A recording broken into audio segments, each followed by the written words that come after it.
Did I need to like lower it? Okay. No, you should be fine. Awesome. Should be fine. Cool. Let's see. Just real quick. We do try to keep the show somewhere in the PG-13 realm. So just heads up. Just do your best. If we go past PG-13, we go past PG-13. It is what it is. But we try to, just because I'm lazy and I don't want to click the button that says, explicit content. Totally. And then I just need to make sure that I have your permission to share your name, likeness, any information you may share here, understanding that the FSF podcast is the owner to the rights of the content for this video. Of course. Okay. Thumbs up. Yay, we can play. Okay. So the basic premise of the show, Samantha, is that we want it to feel like, I want it to feel like two people just sitting across the table having a good chat. I'm not the deep dive podcast, so I'm not going to get into, well, when you're in this episode of this character, why did you say this and what's going on there? The premise of this show is that I like to find, so long story short, I had another podcast before this called Focused on Forward. And the point of that show was after my daughter was in the hospital for 97 days a couple years back. She was diagnosed with a condition called Guillain-Barré syndrome. And Guillain-Barré affects the central nervous system, and she was paralyzed from the neck down and in the ICU for over a month. And she had to learn how to walk again and all that fun stuff. She's much better and cocky now. So she's 18 now, and oh boy, it's like, whew. Yeah, she's my child. Definitely my child. The child has no filter. So she asked her grandfather today if he needed a tampon. So and I was like, yeah, that's my kid.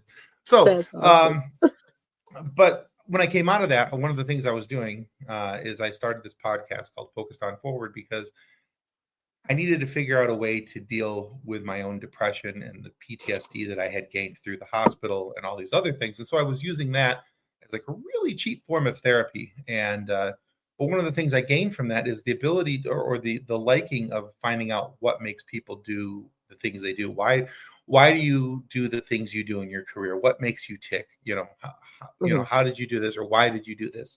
And so a couple of the questions that I'll ask you today are what makes you tick questions. Okay. A couple of them are going to be, there's a softball lead in to stuff that you're doing with Enlight and, some things like that. And then you'll know that we're getting towards the end of the interview when I tell you I'm going to ask you a silly question. Okay. And if I have missed anything right after the silly question, I'll thank you for being on the show, ask where people can find out more about you. And you can filibuster if you need to, take all the time you need to make sure that people know where to find you, find out the cool projects you got going on, anything along those lines. Okay. So yeah, don't feel like you have to rush through. And then after we say goodbye to the audience, don't hang up right away, because we're recording and uploading as we go. So I just want to make sure where we're at in the upload process before we say goodbye. Okay. Oh, fantastic. Thank you. Yeah. So, yeah, it'll be fine. We're going to have fun. Awesome. Okay. Any questions for me before we get started? No, I mean, I'm just hoping that you're having a great day today. I am actually. I've had a fun day so far. So and it's only going to get better, because I'm talking to you, and then at 5 o'clock I talk with a gentleman by the name of Mark Thompson, voice actor. So very excited to talk with both of you, and for different reasons and different aspects. So yeah, it'll be a lot of fun. Good day. So this is the podcasting for me is very enjoyable. I'm a very social person, so being able to meet new people and talk to other nerdy people who are doing the nerdy things, it's always a good day. So all right, if you don't have any other questions, we'll get started with this. Okay, I'm ready to go. Okay. Ooh, that coffee. All right. So I'm going to take you off camera for just a moment. I'll introduce you and then bring you back on camera. Okay. Okay. But you'll be able to hear and see everything off screen. So I'm going to bring you off camera. Just hold up a thumbs up if you can still see me or hear me. Okay, cool. You should be able to. All right, let's change that to that right there. All right. get that itch out of the way. All right, here we go. In 3, 2, 1. Hello and welcome to the FSF podcast. I am Tim. I am your host, and this is the show that is made by nerds for nerds. And we are so glad to welcome you to our makeshift nerdery today. It's taken me 4.5 years, but I'm finally living out every podcaster's dream. I am here in my mother's basement podcasting because my house is so far under construction. There's holes in the floor. So, yeah, I'm living the dream. It took me 4.5 years, but here I am. But I am excited today. We have a really nice guest waiting for you in the green room. And she might have the most diverse resume of anybody I've ever talked to on this show. And the cool thing about that is that she's kind of dipped her toes in a lot of different things. She's been an animator, an actor, a voice actor. She's a producer. She's a recording studio owner. She's worked for some other companies as a head of production. And if IMDb hasn't lied to me, which it is the Wikipedia of the entertainment world, if it hasn't lied to me, she's also been involved in special effects on movies like Alita Battle Angel and Predators and some other things like that. We'll find out if that's true in just a little bit. And look, I'm sure I've missed a few things. There's so much information about our guest out there. I really didn't have time to go through it all. She even spoon-fed me some of it, and I'm still sure I missed something. So I'm very excited to welcome Samantha Inoue-Harte to the FSF podcast. Welcome to the show, Samantha. Hello, nice to meet you. Oh, yeah, so absolutely. I'm very excited to have you because, like I said, there's so many things that you've been involved in over the years, and I love it when people have a very diverse resume. And in all honesty, you may have the most diverse resume of anybody I've talked to, because usually on somebody's resume, there's one or two things that they're involved in. I lost count. I was like, okay, there was this. Yeah. Anyway, I was gonna have to take off my shoes, and that's not fun for anybody. I lost track of counting, but so yeah. So I think we're gonna have a fun chat today. So one of the things that we like to start off every interview with, and as I told you in the pre-show, I love to know what makes people tick. I love to know why they do what they do and why they're doing it. Sometimes it's just because, well, the opportunity was there, so I took it. And sometimes it's the motivation of the heart, and that's why they're doing what they do. But at the base of it, I'm a nerd, and nerds love a good origin story. So, Sammy, what's your origin story? How did you get here? Well, so fairly recently, I was diagnosed with, mental disability. I'm somewhat on the spectrum. And as I've been learning a lot about what it is that I have, it's like it's kind of like a ADHD. Sorry, my cat's right here. He's like, I'm gonna be on the Understood. camera. Um, so I actually found out that through uh through being on the spectrum, it's like a lot of the quirks that I have actually been a major influence on my work. Um, because, I started off, like hyper fixated on like, oh, I want to get into animation. It's like, oh, I want to do this, I want to do that. And I would hit hyper fixate on a topic and that's actually how I got into animation. I literally, called the studio, every day, showed up at the studio every day, and I was like, hire me, hire me, hire me, and thankfully my artwork was good enough that they were like, okay, cool. Yeah. Come on in. Nice. And at the time, even now it's like I'm always dancing. I'm always like moving around. It's like that's me, physical stimming, I guess is what you call it. Yes. Um, and I would also do a lot of vocal stimming, and, I'd be sitting there animating Barbie, and I would start talking to the characters that I was animating. It's like I'd be, like, drawing, like, Stitch from Lilo and Stitch Part 2. For a long time, I worked over at Powerhouse Animation, which is, like, known for Castlevania and Clerks, Mm-hmm. so I was, like, working on Clerks, and, um but there was a point in time when this producer was coming around behind all the cubicles that all the animators were working at, and I was vocal stimming. I was talking crap to like the characters that I was animating, and I was making like lots of R2D2 noises because I sound, it's like one of my nicknames was R2, because I would do the R2D2 scream constantly when I was younger. And so, yeah, one of the producers was like, "Wow, you have an annoying voice. You'd be perfect in anime." And so I actually got dragged into voice acting in anime and, started getting into that. And then I got into video game voice acting. Uh, I did get to play R2 in one of the games. I was really excited, or at least it was like some droid. It looked like R2. I don't even know. They don't really tell me. Um, but it's kind of one of those things where it's like, vocal stimming helped in that essence.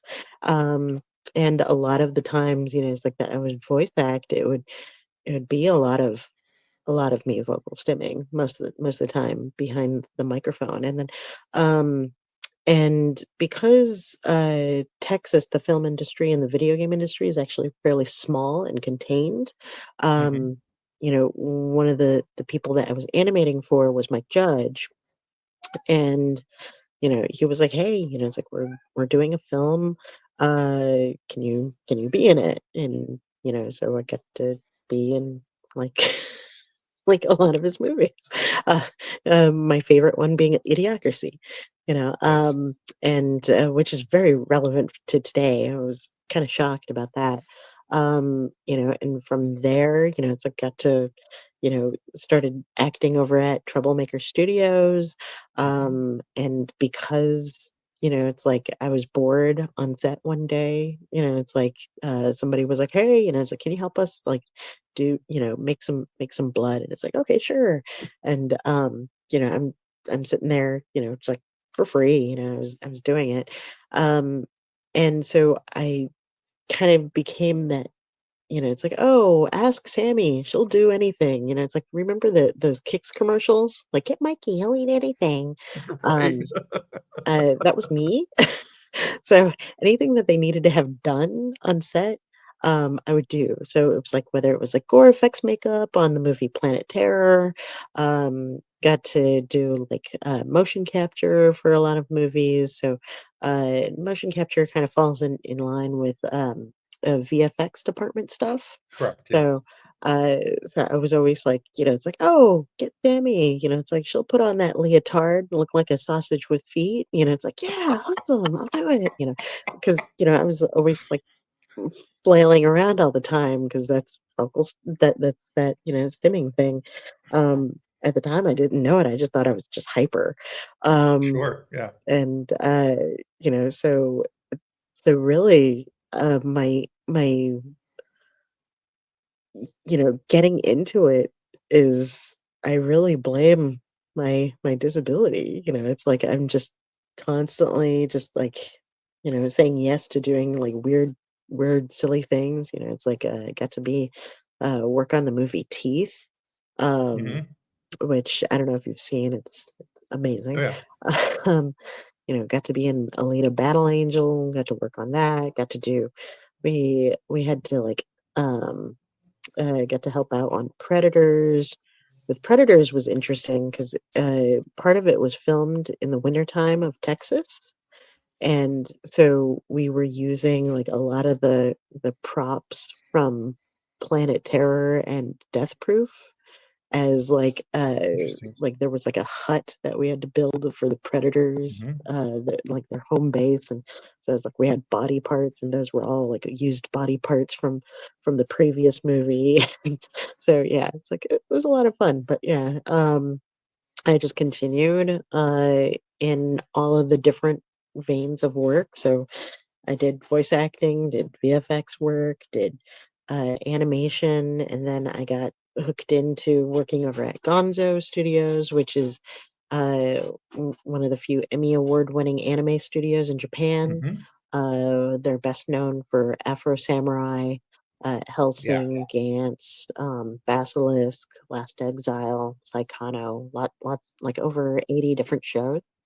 And so, you know, just like with anything else, it's like I started working there, and the president of the studio was like, "Hey," it's like, "Can you help out with this?" And I'm like, "Sure," and it just kind of blossomed from there.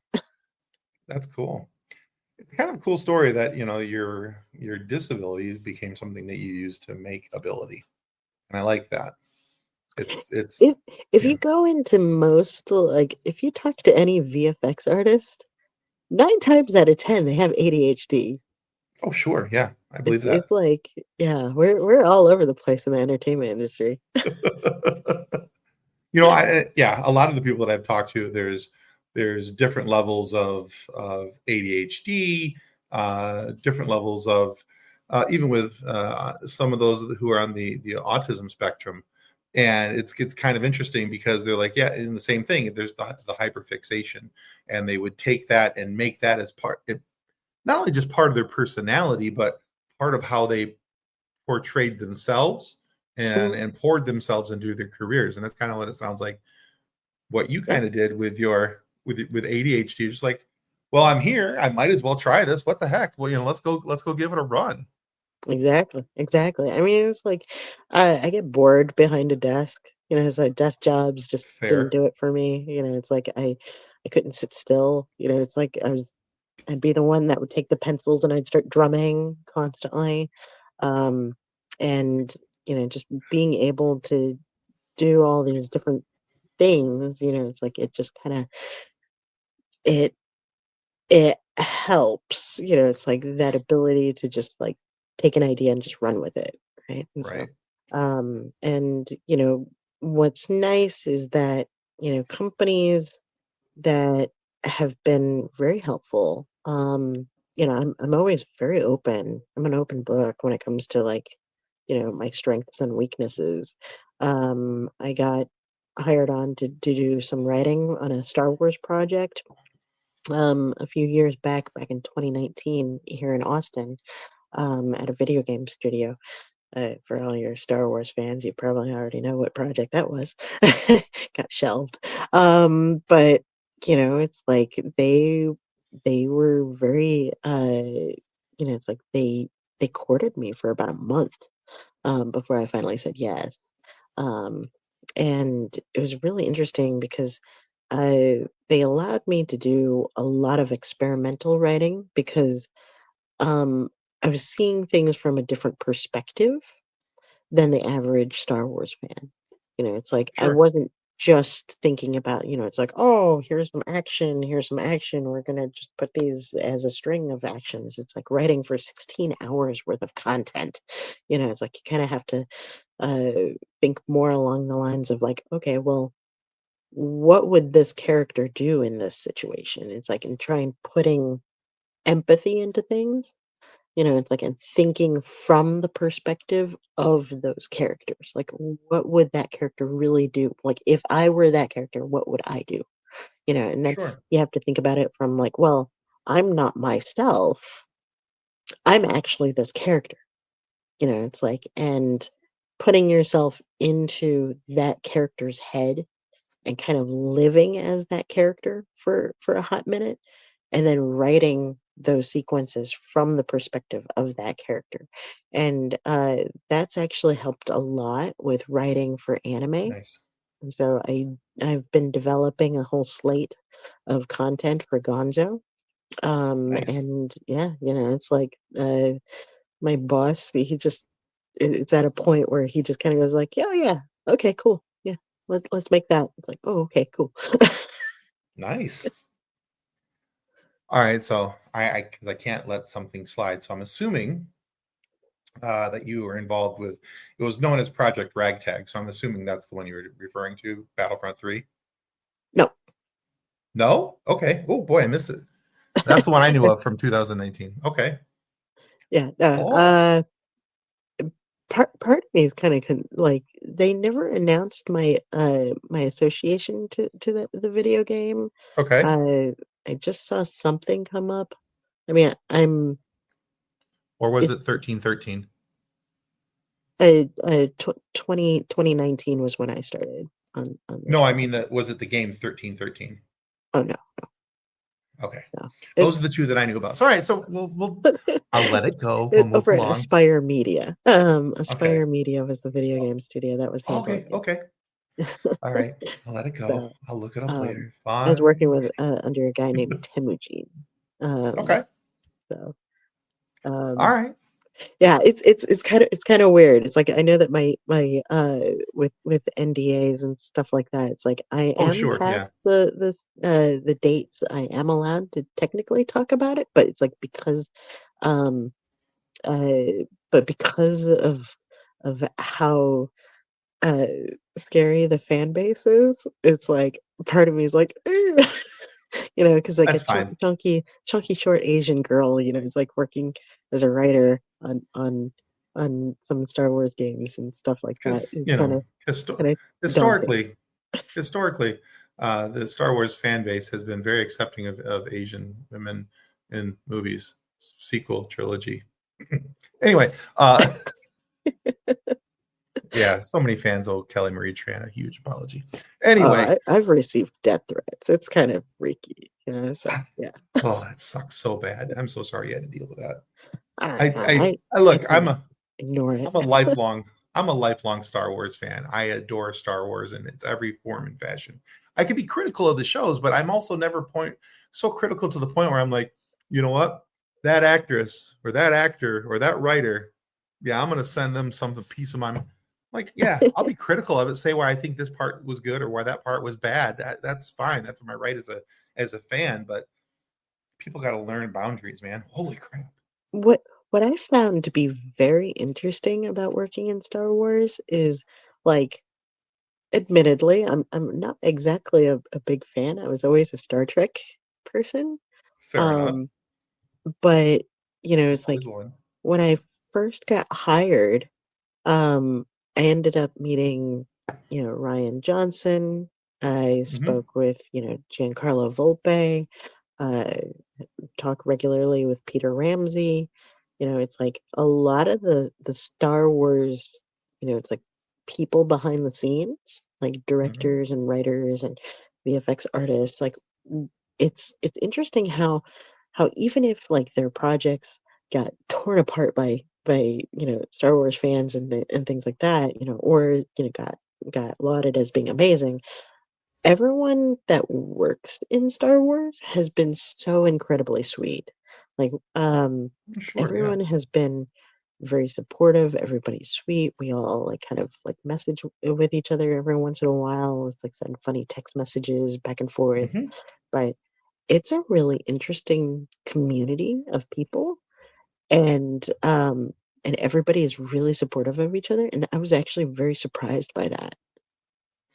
Yeah, now I'm not claiming to be any part of the Star Wars community, but we've had a lot of Star Wars folks on the show, um, and both writers and actors and voice actors, and and the thing to me is that I've always noticed is that they're genuinely excited for someone when they have a new project coming out. It's not just, oh, they have a new project. It's like, oh my gosh, have you seen so and so's new project? It's so cool. We can't wait to. It's always and in all honesty, that's much the same reaction when I'm talking with people from Star Trek too. Those two fan bases, those two universes, the people who are working in those universes, I have found to be very, just very agreeable people. They're wonderful, and just it makes it so nice to be able to sit down and have a conversation with somebody that is that genuinely excited, not just for what they're doing, but for what their friends are doing, and that's an amazing thing to see, and from my perspective.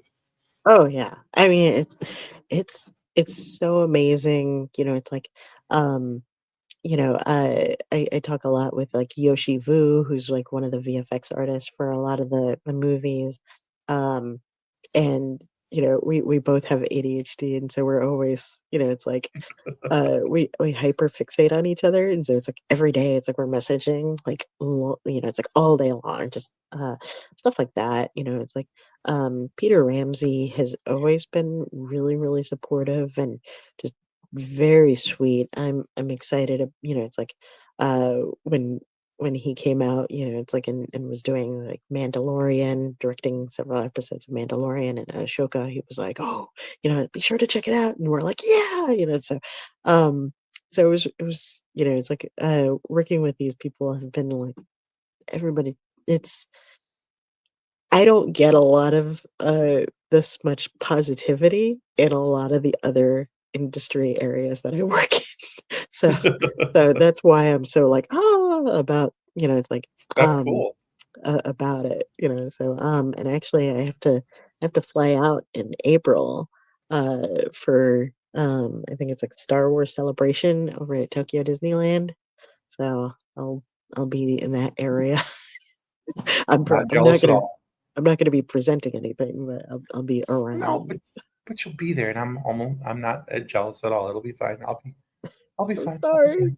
It'll be fine.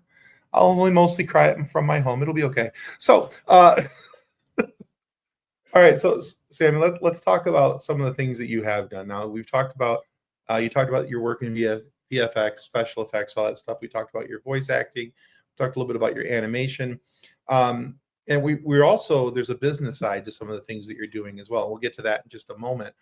But Okay. before the business side of stuff, one of the things I love about these interviews is we get to see that the people who are behind the microphones, or in front of the cameras, are more than just one thing. That they're not just a voice actor. They're not just an animator. They're not just these whatever we've come to know them for. But there's usually one of those crafts, one of those skills that feels like home. Like I enjoy doing all these things, but this is where I feel the most creative. So, in the life of Sammy Inoue-Harte, what is the thing that feels like home to you when you're being creative? Wow, okay, so, I mean, it's hard, right? It's like, I guess people are always really surprised about the fact that, it's like I work in a very art dominating, it's like industry, right? It's like I'm Hmm. coming up with original anime, it's like developing it for, it's like both Enlight Media and for Gonzo, it's like we've just announced several projects, it's like have have amazing, producers attached to these like projects, including, Viola Davis and Peter Ramsey, it's like and any actually, I just got a message that the newest version of a treatment for an anime just popped in my message. It's like you know, developing content and things like that. A lot of people are always really surprised that, you know, when I say it's like that's actually not my passion. It's like my passion has never actually been filmmaking. Okay. My passion is music. Uh, Oh wow. so Okay.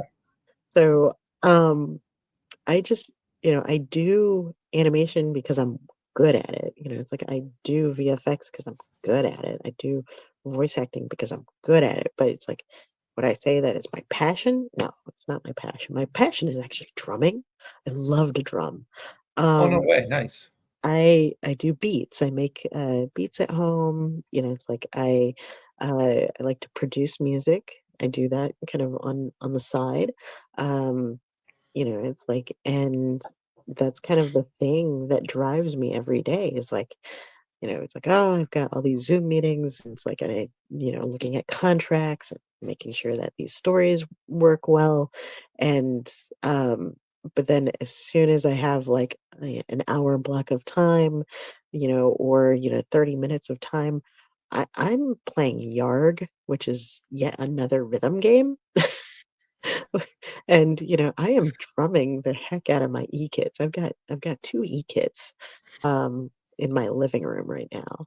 Uh, and so, yeah, that's kind of it's like it's always surprising when people are like, "Oh, it's like you must be passionate about, it's like your animation work." It's like, "No, Not music." really. No. No. No, that's awesome. That is actually something I did not know about you. So that is a nice little tidbit there. I like it when I learn something during the interview, and not that I was wrong because IMDb told me something and I was wrong about it. That's happened a couple times. Um, No, that's cool. I like the fact that you have something that's a creative outlet for you that's actually away from what you do. And Yeah, I think that's a really cool thing. Because sometimes the creative outlet or where people feel most creative is inside of something that they're doing for work. And so they get burnt out doing the thing that they enjoy. yeah, exactly, exactly. And it's like, and I do get burnt out on things like, you know, I hyper fixated for a long time on voice acting, but Hmm. then I got burnt out from it. So, and now, even though I get like offers for roles fairly frequently, um, I just don't have the urge for it. And it's like, and Sure. I realized that, like, oh, I don't want to get burnt out from stuff. And so I needed to find an outlet that helped me stay creative, creating music, it's like, and, um, working with famous musicians and things of that nature, creating soundtracks for the anime that I'm working on. It's like, holy, what? Yeah. Nice. That is kind of the new, um, addition that you'll start to see on IMDb soon. It's like you'll start to see it's like, "Oh, she's working on the music for that movie, and she's working on the I love music it. for this show." So, yeah, Oh, that's that's very kind of cool. become a thing now. That's a very cool thing to become a part of. All right. So now you mentioned Enlight Media, and there's another company that you're doing some work with, and you've got some pretty major partnerships that are coming together. You mentioned working with like Peter Ramsey and Viola Davis, um, and another Wu-Tang? with Wu Tang, because Wu Tang is for the children, so it's important that we have them involved. Uh, yeah, I honestly, when you sent that across to me, and I was like, I'm sorry, wait, what? I did not know about that, and that was very exciting for me. But I was hoping you would take a moment to explain what each of these partnerships is and what people can look forward to. So, um, so from working here in the US, you kind of learn that, it's like a lot of the animation studios and companies, it's like they don't work together. It's like nobody likes to play nice with each other. It's like Sure. Titmouse is over here, Disney is over here, Warner Brothers is over there, Sony is over here. It's like all these different, it's like animation studios. They don't cross pollinate. Okay. If you ever watch like the ending of most anime, like say I don't know Naruto or My Hero Academia, um, at the end of each episode you'll see that it's like, oh, there's a primary animation studio, but then you'll see like about 13 or 14 different animation studios after that in the Right. credits. And it's because like all the different animation studios actually work together. Um uh you know through Gonzo, it's like I work a lot with Studio 4 Degrees Celsius, we work with Polygon, we work with um Studio Kai, we work with sorry, my brain is just like shutting down all of a sudden. That's okay. It's like we work with Day Art Studio, which is like the first black owned anime studio in Japan.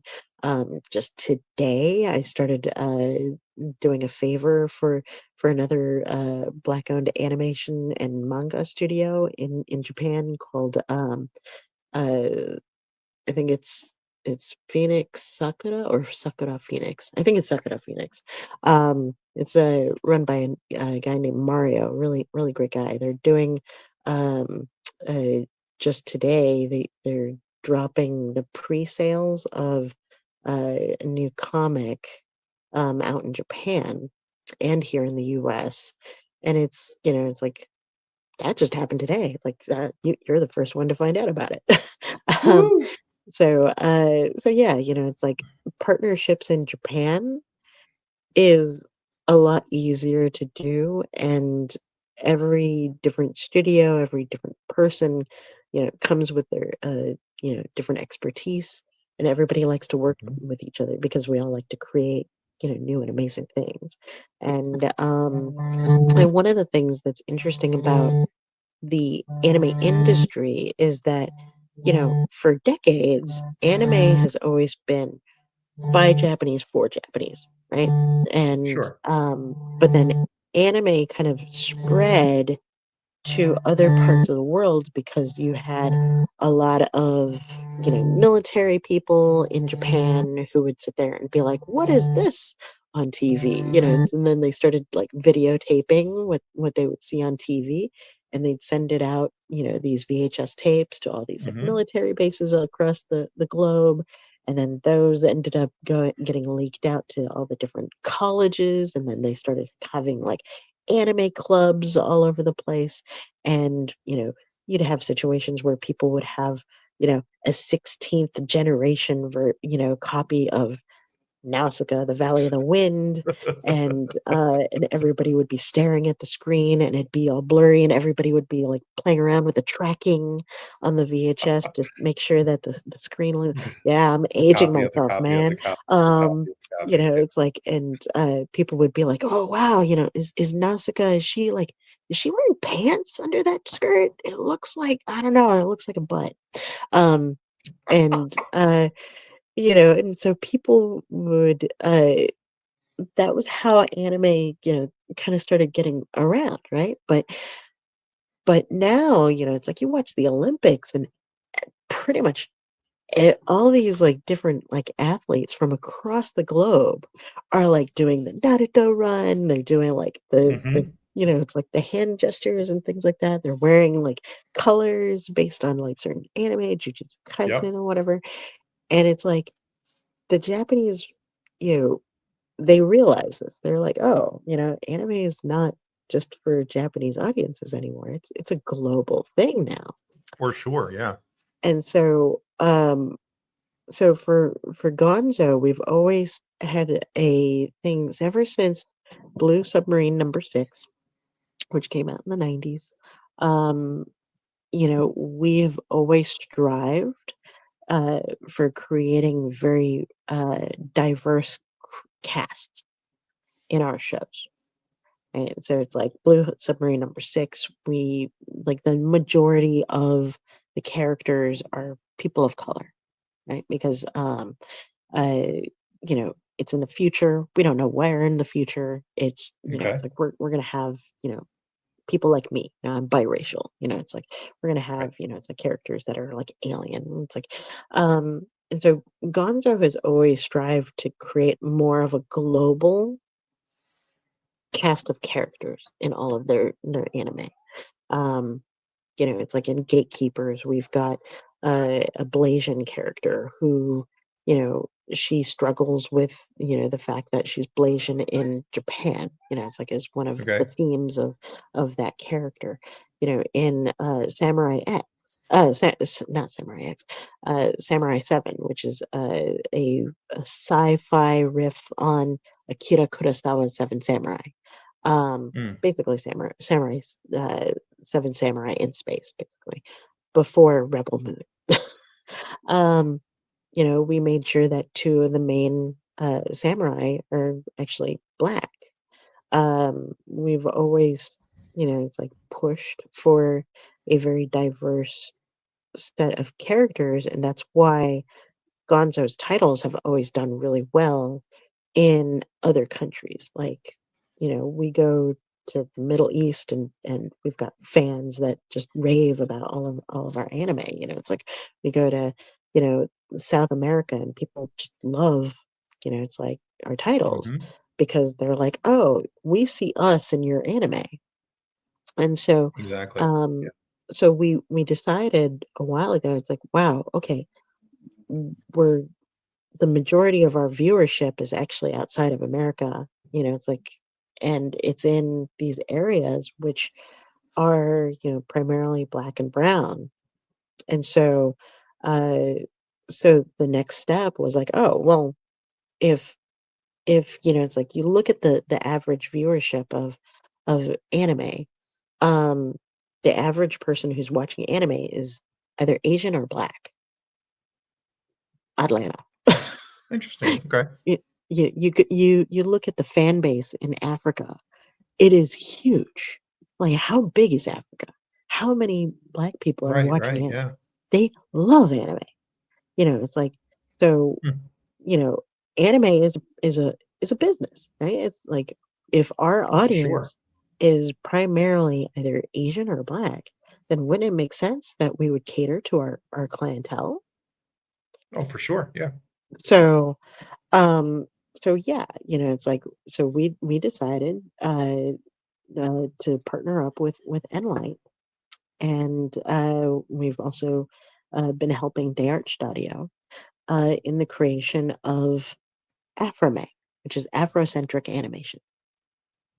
And with Aframe, we're able to then create, high quality, Afro Samurai quality animation, um, and through our partnerships with like studios like 4 Degrees Celsius, who is, you guys might know them for working on the Animatrix and Batman, Gotham Knight, um, motherfuckers. They've worked on Berserk: The Golden Age arc Okay. movies. They're amazing. It's like, and we do a lot of work with Masao Maruyama-san, who is the producer from, Vampire Hunter D Bloodlust. He was the founder of Madhouse Studios, and now he runs Okay. M2. And so Okay. they're one of our big partners. Um, and so, it's like, uh, I'm kind of wearing 2 hats on a lot of these projects where it's like I'm working, as, the US head of animated content for Gonzo, and it's my job to kind of shepherd Enlight Media in the Japanese realm, so that way they Okay. can succeed at creating this new genre of anime, Aframe. And with Enlight, I work as the head of production, and so I'm overseeing, everything from, it's like script writing, story development, character designs, it's like the whole shebang. Um, but, I don't work in such a way that it would stunt the creativity of the writers and, the Americans that are working involved over at Enlight. Um, I'm just there to make sure that their dreams come true, if that makes sense. No, it does. It makes absolute sense for sure. Um, yeah. So, uh, but yeah, just to kind of circle back on some of this. So you've been working with some pretty big names.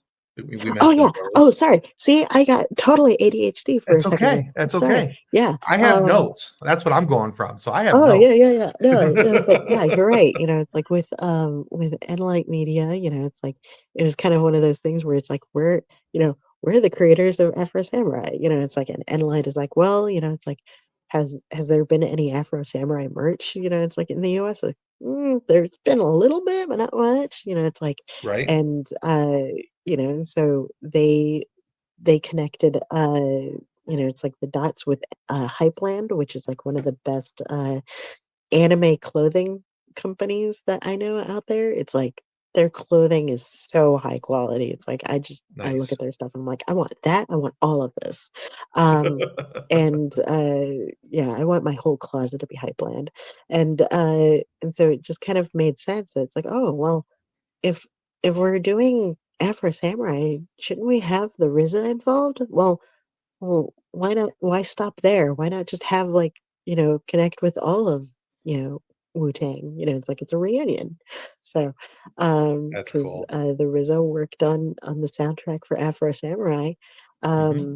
and so, yeah, it's like we're working again with, Wu-Tang Clan and, on a new fashion line for Afro Samurai. It's so excited, so Yeah. happy. That is really cool. Now you mentioned the quality of the garments, but I had also I haven't seen them in person, but I'll take your word for it. But I have seen the images of some of the stuff that they were producing, and I remember watching Afro Samurai on MTV back in the day, and going, that was a cool show. It was a lot of fun. But I also remember I was looking at some of that stuff, going, oh, I'd wear the hell out of that hoodie. Uh, I'm a hoodie guy, so if I could wear a hoodie, life is good. And I was like, yeah, I'd wear the hell out of that hoodie. It was a nice big, yeah, the big Afro Samurai here on the chest. And I was like, Yeah. Yeah, they I didn't won't come buy out it. with any, like, Afro Samurai merch here in the US, and I was so disappointed. I'd been pushing for years, and finally, we just were like, "You know what? let's do it ourselves. Let's get this Yeah, done. let's make it And happen. Absolutely. yeah, and so I think Crunchyroll has been communicating with us, and Nice. so yeah, we've been we're on a roll. We should be having the we should be having two drops this year for Afro clothing merch. Um, and we're Nice. trying to see, and I can't promise this, but we're trying to get it so that way we have some stuff ready for when Wu Tang goes on their last tour, so that way they can wear it. That would be Um, really cool. so fingers crossed. That's Talk my about goal. product placement. Wow. Yeah, Uh, that'd be great. so yeah. Okay. So in the beginning of this interview, we sat down, we talked about how I like to find out what makes people tick. And so another question that I like to ask, because I think this is kind of important because of when we're coming up, we have different people, different mentors that help us along the way. They point us in this direction for this thing. They may point us in that direction for that thing. But I always like to know, what advice have you received that to you is the most immeasurable? What has meant the most to you? Because, like, I can tell you, for me, there, as a young man, I was told, and my kids are probably sick of hearing this. It doesn't matter how you fall; it's how you get up that matters. We're Mhm. all imperfect. We're all gonna make mistakes, and so to me, that was always very important growing up. So I knew that it gave me the mental affirmation that I could make mistakes, and it was going to be okay, because that's not what I was going to be judged against. It was going to be how I responded to them. So for me, that was important. That's been immeasurable my whole life. So for you, what advice have you been given that has been immeasurable, that has maybe helped you through life, through work, whatever it may be? Oh man. Um.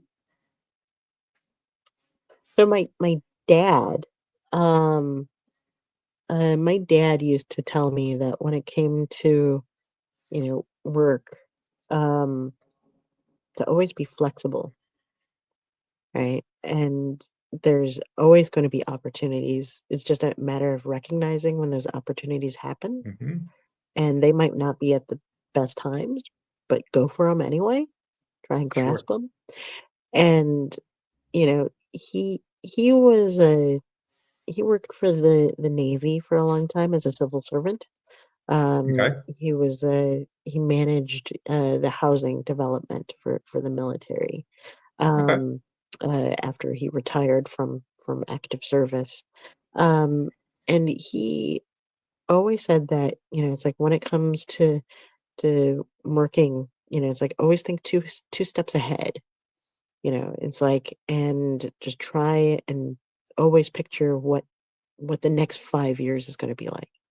It's like, and and the other thing that uh, a lot of people might not realize about me is that um, my family are mostly Buddhist monks. My mother's family comes from they run two Buddhist temples, one in Shizuoka, one in Ofuna, in Japan. I was raised in basically a Buddhist compound, and I found that giving to the community and always not thinking about myself, but what is best for the community is kind of key Mm-hmm. to how you should live. And so and that's kind of like the thing that I kind of live by. I always try and be kind, and I always try and be charitable, and I always try and be a teacher. It's like um, Nice. I learned everything about producing from this fantastic man named Paul Alvarado Dijkstra. Everything I know about producing, I learned from him. And he worked under Guillermo del Toro. Mm-hmm. He managed Guillermo del Toro's office in Texas, and so I was a sponge. I took it's like everything that he said, and I took it to heart. And but then I added that sort of Buddhist you know tinge to it, right? It's like Nice. Yeah. treated people with kindness. Um, a lot of people, I think, I think I ended up getting an award back in like 2007, many years ago when they had like that website anime on DVD.com. Um, there, I didn't know it, but I got nominated for being the kindest person in the anime industry. And I Nice. was like, "Oh, that's an award? Okay, awesome. That's good." It's like, so nicest person in the anime industry. And I kind of took that to heart and I was like, "Whoa, man, it's like, yeah, rule by kindness." It's like it takes more effort to be mean than it is to be kind, right? For sure. And so the combination of kindness, charitability, it's like teaching, helping, it's like others, but also thinking 2 steps ahead from my father's advice. Those those things are what has driven, um, this wild ride that I'm on. It's like I never know where my work is gonna take me. That's why, like, my resume is always so garbled. People are like, "What are you?" It's like, I don't know." I am Uh, Sammy. That is what I am. yeah, and so, and, I'm driven by this ADHD thing, but Perfect. really, it's like those things helped me. Like my Okay. dad's advice about thinking 2 steps ahead and just being kind, and Nice. that's helped. I like it. Thank you. All right, Sammy, it is time for a silly question. Okay. All right. So this came about because my co-host Kathleen, who's recovering from surgery right now, Oh, uh, I'm sorry. yeah, so she's doing well. She's a few days out, but she's still recovering. So I told her not to feel like she needed to rush back, and that I could handle this. I could do it. I could do it. Um, don't worry, Kathleen, I've got this. Anyway, her and her daughter were out and about, and somebody asked this of her daughter, but not of her. And Kathleen was like, "How rude! You should have asked me too." So anyway, here it is. Samantha Inoue-Harte, what's your favorite dinosaur? Ooh. Oh, so Deinonychus. As a kid, I just loved the word Deinonychus. It just was Okay. like, "What?" I mean, I think they changed it to, like, Velociraptor now, but it's like, Yeah. Okay. back in the '80s, it's like we called it Deinonychus, and it was just kind of like one of those things where I just liked the fact that it had this, like, giant claw that, Right. like, Yeah. was just like, "Meh." Um, and I just I just thought it was yeah, so I didn't learn English until I was 13. And so, Okay. so I always have a hard time with words that have a lot of R's and L's in them and TH sounds. So, Okay. so even my name is like I rarely ever say Samantha. It's like I say Samantha, you know, um, and it's just kind of Deinonychus was just a dinosaur that I could pronounce and never have any Love it. issues with it. Love it. So, because yeah, I have a hard time with a lot of the other ones. Fair enough. I can appreciate that. All right. Well, Samantha, thank you so much for coming on our show today and having this little chat with us. But where can our listeners go to find out more about you, your work, some of the stuff that you've got upcoming? What would be the best way? Um, so I just started last year on Instagram. Um, I've kind of grown addicted to it. People say it's like I post too much. But I'm also on Facebook. Now, on Facebook, I ended up having to when you work on Star Wars, they kind of like they're always like, oh, it's like stay off of X or Twitter or whatever it's called.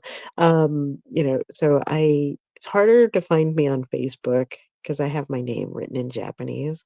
And I keep it mainly for my coworkers and for my family in Japan to communicate with me. But Instagram, I'm anime girl underscore Sammy, and it's SAMI, and anime girl is all spelled one word. So anime girl underscore Sammy on Instagram there. It's like you'll see, it's like a lot of stuff as it's happening. I post up a lot of like the news that we're working on things with. I just posted up 2 animated shorts that Gonzo just put out.